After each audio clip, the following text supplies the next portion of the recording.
Perkalian bentuk aljabar. Yang pertama, perkalian dengan variabel yang sama. Misalnya A dikali A. Perkalian dengan variabel yang sama, ini pangkat variabelnya ditambahkan. A ini pangkat 1, ini pangkat 1. Jadi hasilnya A variabelnya tetap, pangkatnya berarti jadi 2, 1 tambah 1. Contohnya lagi, misalnya B dikali B pangkat 2. Ini variabelnya tetap B, pangkatnya menjadi 1 ditambah 2 menjadi 3. Kemudian perkalian dengan variabel yang berbeda. Misalnya X dikali Y, ini penulisannya digabungkan menjadi X, Y, tidak ada yang berubah. Kemudian contohnya lagi, misalnya A dikali B kuadrat, ini penulisannya digabung saja, A B kuadrat. Kemudian perkalian bentuk distributif. Perkalian bentuk distributif. Misalnya kita buat 3 dikali X tambah 2. Nah, untuk mengalihkan ini, yang pertama kita kalikan dulu 3 dengan X. Hasilnya adalah 3X. Kemudian kita kalikan 3 dengan 2. Hasilnya adalah 6.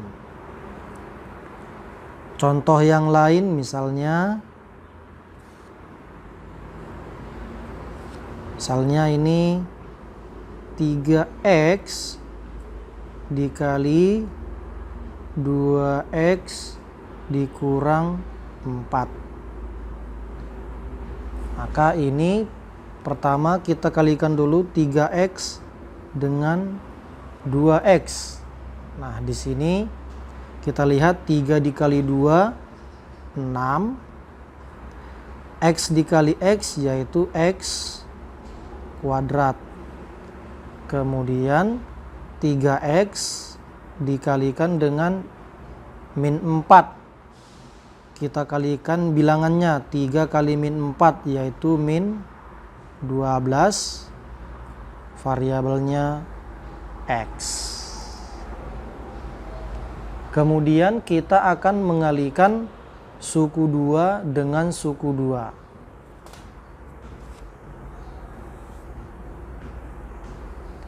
Misalnya kita kalikan sini X tambah 2 dikali dengan X tambah 3. Nah, di sini caranya yaitu pertama kita kalikan X yang di sini dengan X yang di sini. Itu hasilnya adalah X kuadrat. Kemudian kita kalikan lagi X yang ini dengan suku yang ini. X dikali 3 yaitu 3X. Sudah habis untuk yang X ini. Kemudian untuk yang 2, tetap kita kalikan 2 ini ke X yang di sini, yaitu hasilnya 2X. Kemudian 2 ini kita kalikan ke 3. Maka ini 6. Nah, kemudian ini kita sederhanakan karena ada yang sejenis 3x dengan 2x. Ini tetap kita tulis x kuadrat, 3x ditambah 2x adalah 5x. Ini tetap. Contoh berikutnya, misalnya lagi kita buat di sini 2x ditambah 3 dikali x kurang 4. Sama seperti langkah yang tadi, tetap kita kalikan pertama untuk 2x dikalikan ke x. Ini hasilnya adalah 2x kuadrat. Kemudian 2x dikalikan ke min 4, yaitu min 8x. Ini kita kalikan bilangannya. Kemudian kita kalikan 3 dengan x, yaitu tambah 3x. Kemudian kita kalikan 3 dengan min 4, yaitu min 12. Kemudian kita sederhanakan yang sejenis. Kita lihat ini ada yang sejenis. Ini tetap kita tuliskan 2x kuadrat. Min 8 ditambah 3 adalah min 5. Maka variabelnya tetap x. Kemudian ini tetap kita tuliskan kembali. Nah, seperti inilah perkalian bentuk aljabar. Kita kerjakan contoh berikut ini. Pak Kasno mempunyai kebun anggur berbentuk persegi dan Pak Anto mempunyai kebun apel berbentuk persegi panjang. Ukuran panjang kebun Pak Anto 5 meter lebihnya dari sisi kebun Pak Kasno. Sedangkan lebarnya 4 meter kurangnya dari panjang sisi kebun Pak Kasno. Jika luas kedua kebun itu sama, tentukan luas kebun Pak Kasno. Baik, di sini diketahui tadi kebun Pak Kasno itu berbentuk persegi. Dan kebun Pak Anto berbentuk persegi panjang. Jadi kita buat misalnya di sini, ini adalah untuk kebun Pak Kasno. Berbentuk persegi. Jika persegi maka panjang sisinya semuanya sama.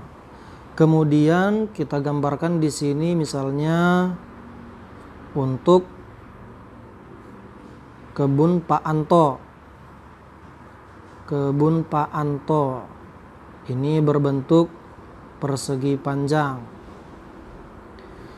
Kemudian diketahui panjang kebun Pak Anto 5 meter lebihnya dari sisi kebun Pak Kasno.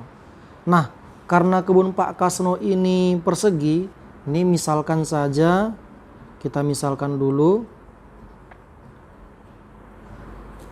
Panjang sisinya ukuran sisi kebun.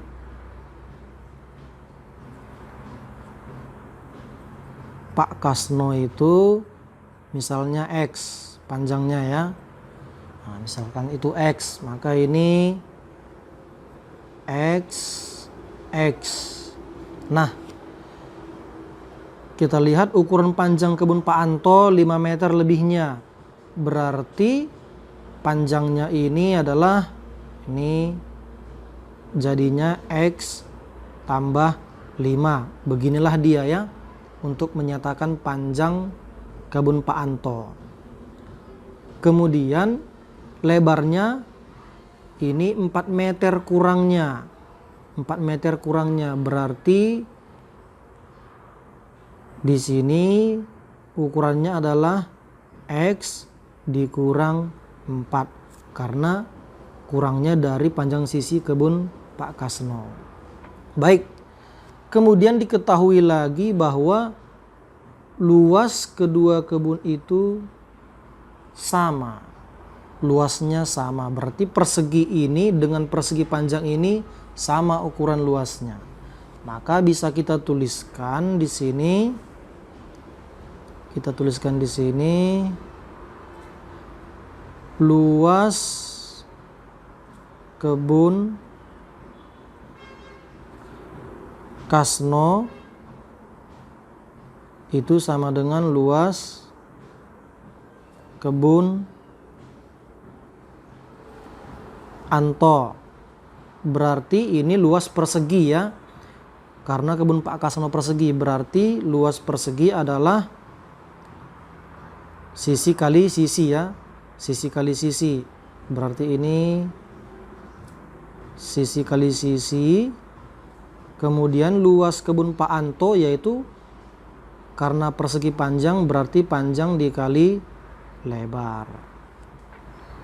Kemudian panjang sisi kebun Pak Kasno tadi kita misalkan X, berarti X dikali X sama dengan panjang kebun Pak Anto yaitu X tambah 5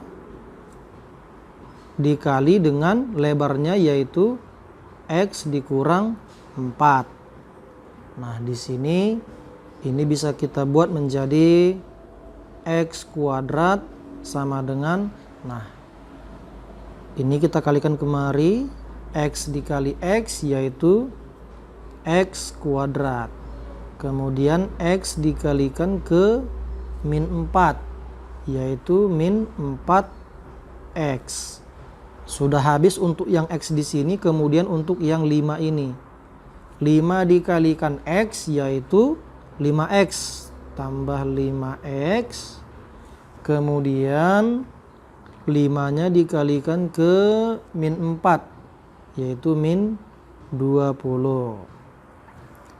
Di sini kita tuliskan lagi dulu sedikit lagi, X kuadrat sama dengan X kuadrat. Ini kita sederhanakan. Kita lihat koefisiennya min 4 tambah 5 berarti 1. Jadi kita tuliskan aja di sini X dikurang 20. Nah, di sini ini bisa kita coret sehingga di sini tinggal 0. 0 sama dengan ini X dikurang 20. Nah, kita sambung di sini. Kita tuliskan lagi 0 sama dengan X dikurang 20. Ini bisa kita tuliskan menjadi X sama dengan 20. Berarti panjang kebun Pak Kasno yaitu 20, satuannya meter. Yang ditanya tadi adalah luas kebun Pak Kasno. Maka luas kebun Pak Kasno adalah, kita buat rumusnya, luas sama dengan Pak Kasno tadi berbentuk persegi, berarti S pangkat 2. Panjang sisinya tadi adalah 20 meter, berarti 20 kuadrat sama dengan, ini adalah 400 meter persegi. Jadi inilah dia luas kebun Pak Kasno yang sebenarnya.